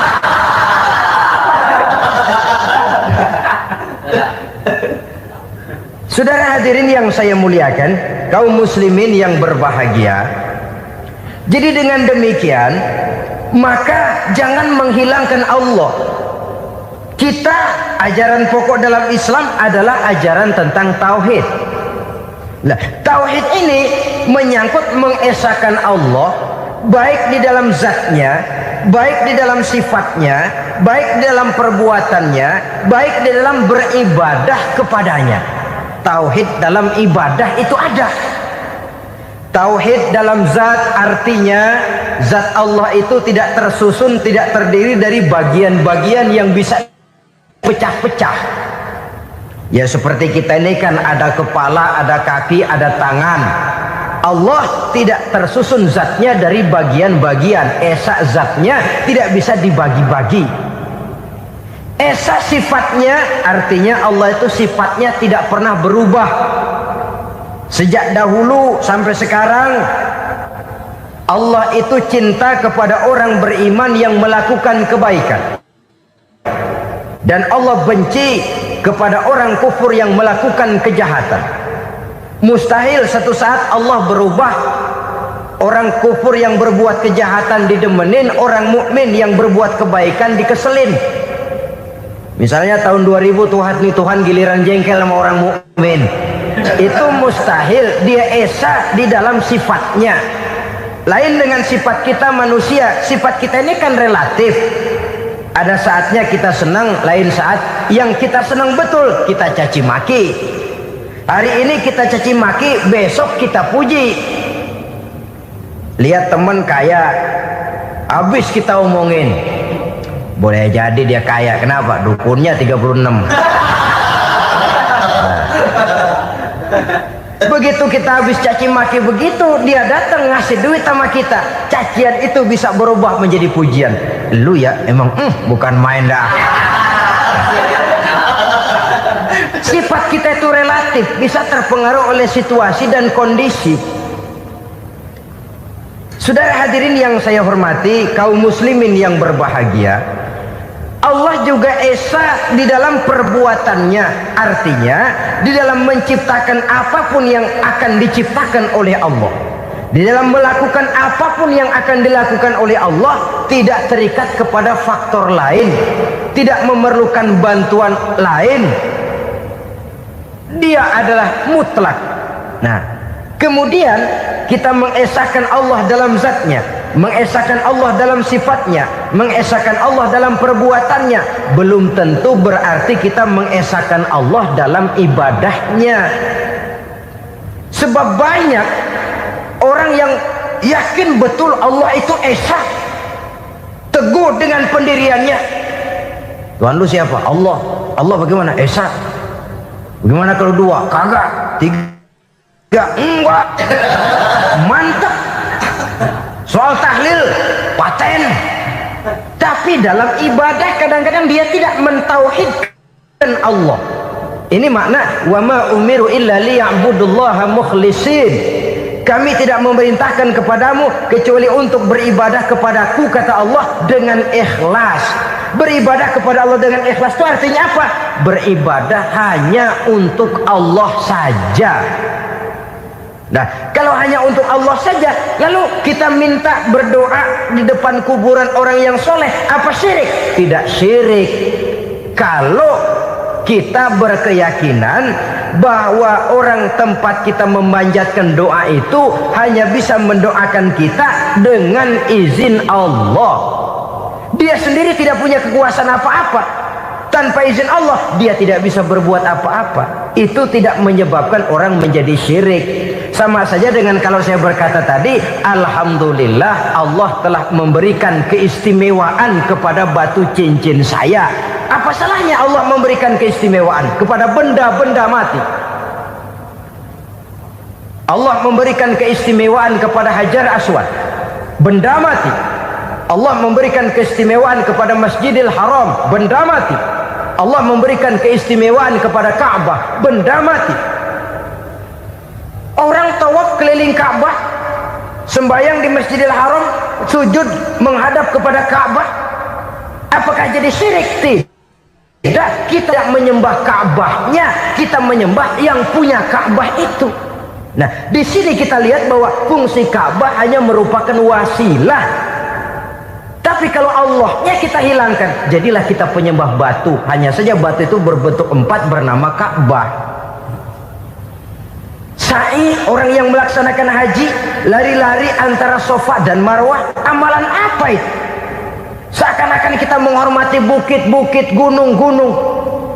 Tapi bukan itu yang kita tuju dalam pelaksanaan sa'i itu. Yang kita tuju adalah ini perintah Allah. Allahnya yang diutamakan.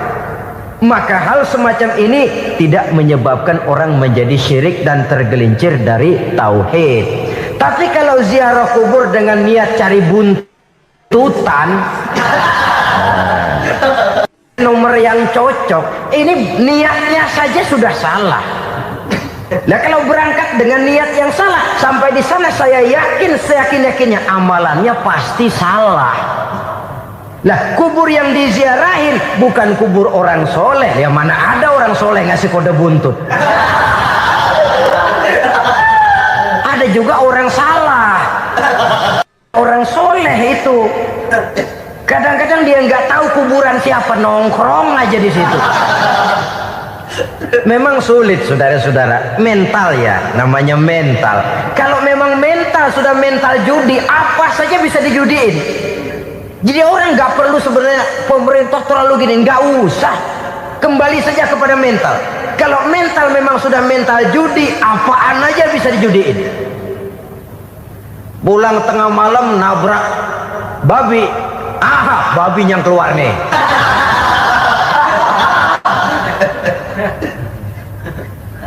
Mobil lewat nomornya bisa dijudiin. Bajai lewat bajai bisa dijudiin. Mental.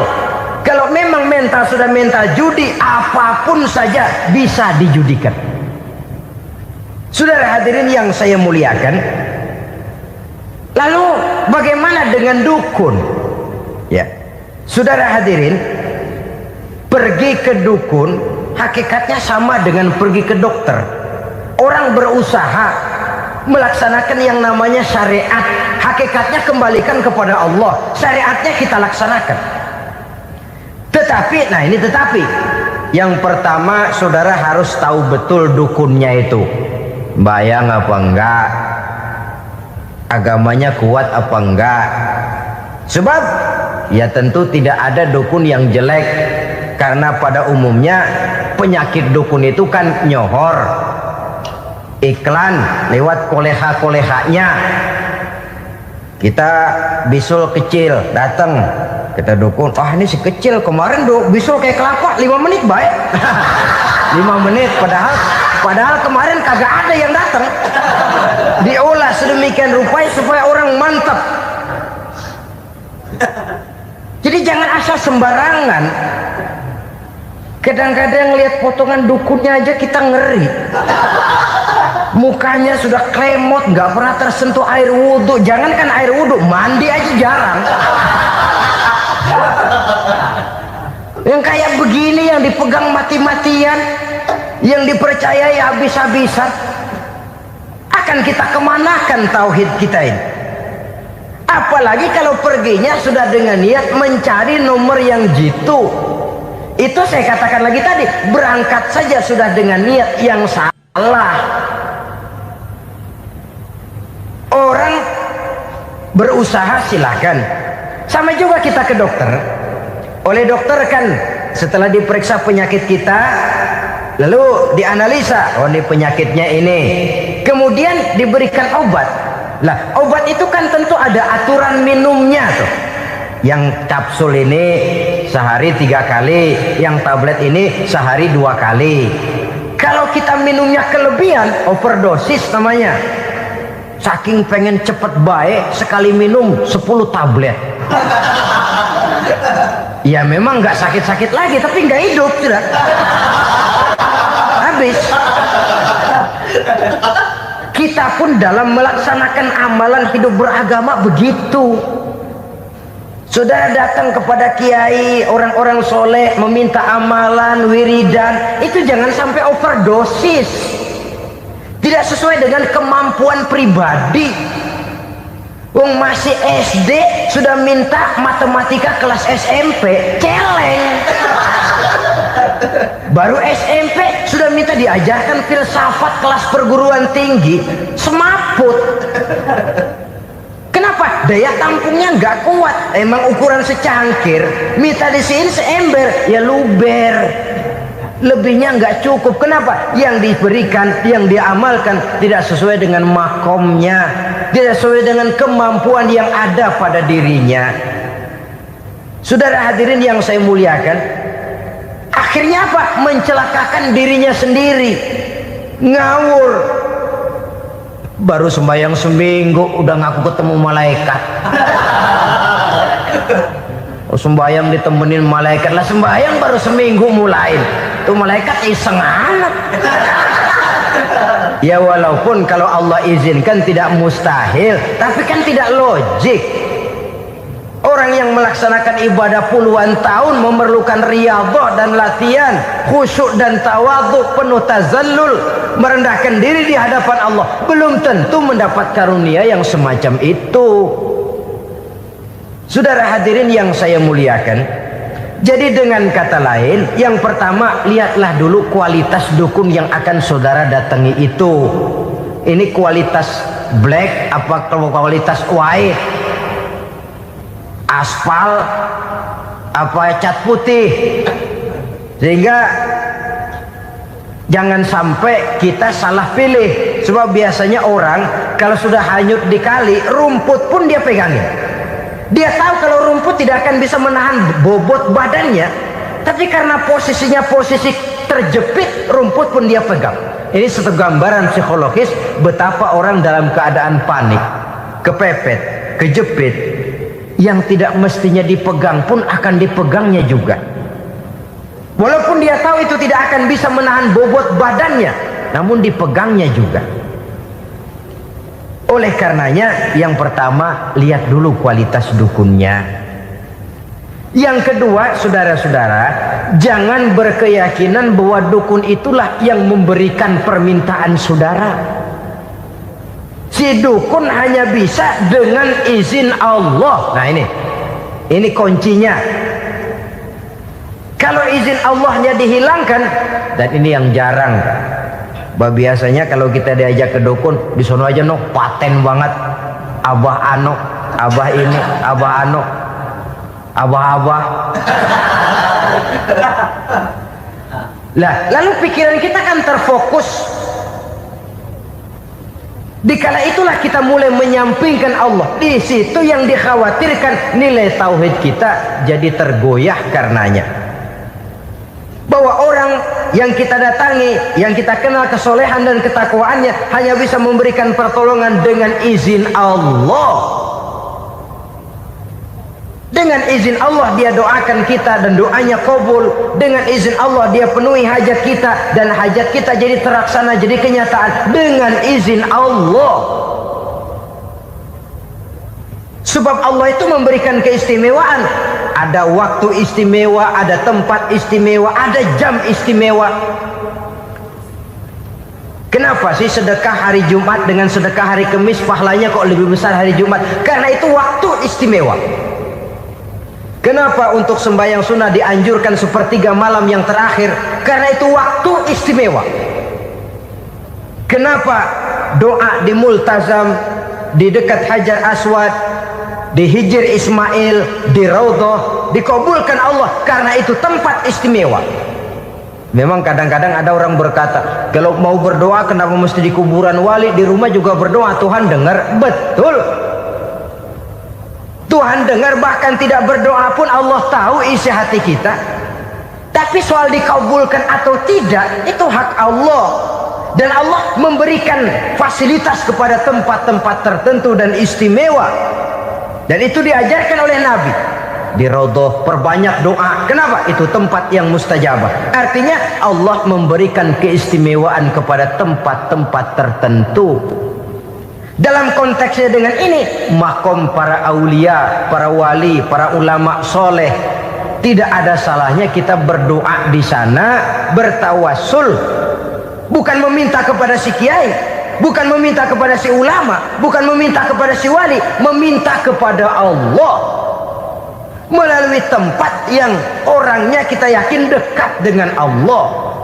Walaupun Allah tidak memerlukan perantara, itu jelas. Allah tidak memerlukan calo, memang. tapi Allah menyediakan waktu dan tempat-tempat istimewa, itu harus kita manfaatkan untuk mendekatkan diri dan berdoa kepadanya. Saudara-saudara kaum muslimin rahimakumullah, saya kembali dalam konteksnya dengan dukun yang akhir-akhir ini jadi populer karena merajalelanya judi sampai kepada desa-desa, pedesaan-pedesaan terpencil, yang akibatnya menjauhkan orang dari nilai tauhid. Padahal benar kalau orang berkata kadzabal munajjimun walau sodaku, tukang-tukang ramal itu bohong walaupun benar. Kalaupun betul, kebetulan. Itu maksudnya bohong walaupun betul, betulnya betul kebetulan. Maka para remaja itu biasanya gemar kepada membaca bintang Anda minggu ini, kan begitu toh?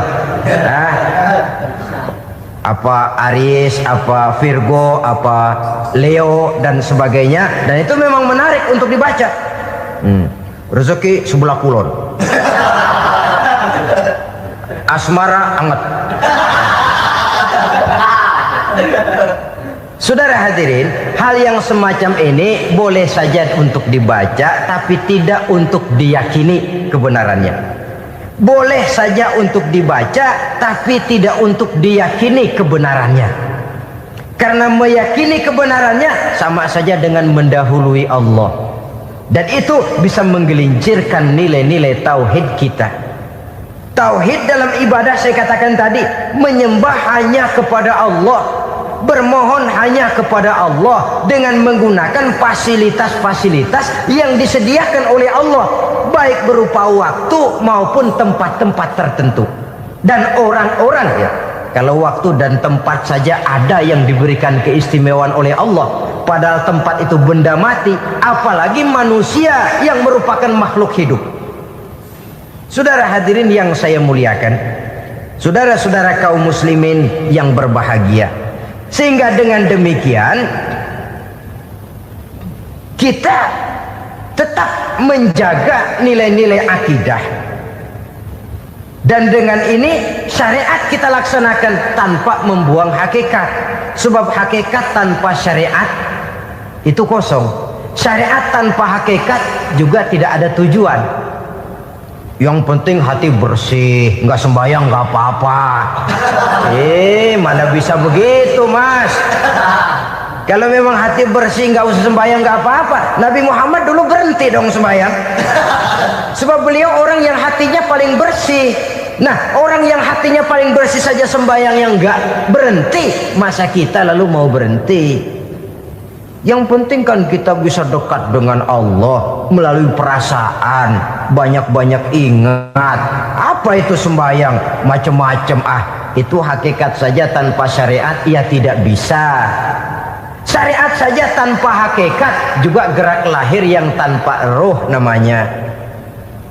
Kita melakukan sholat tapi kita tidak tahu untuk apa kita sholat dan kenapa kita sholat dan siapa yang kita sembah di dalam kita sholat.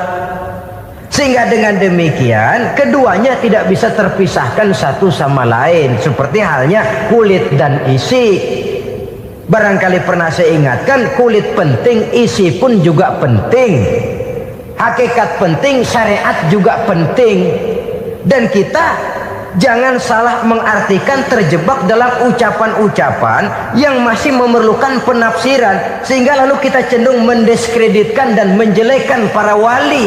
Misalnya ada ucapannya Syekh Abdul Qadir Jailani yang berkata begini, barang siapa yang masuk ke rumahku lalu ia memakan makananku, maka ia akan masuk surga.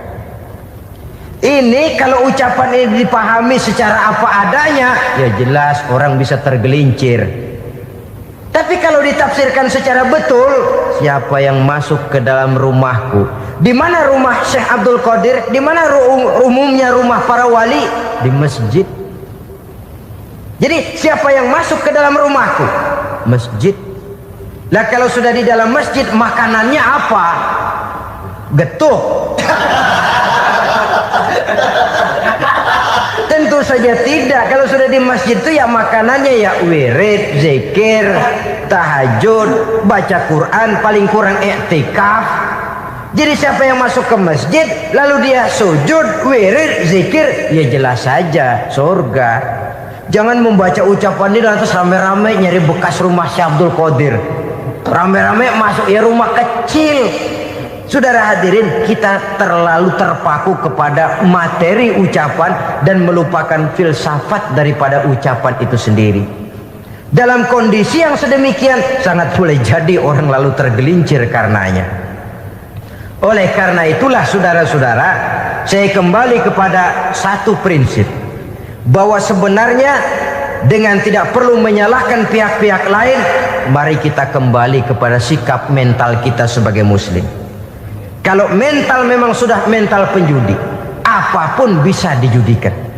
Tapi kalau mental itu tidak ada, walaupun di kiri kanan dan depan belakang banyak dibuka tempat-tempat perjudian, saya yakin kita akan mampu menahan dan menjaga diri. Sikap mental inilah yang memerlukan pembinaan dari kita semua.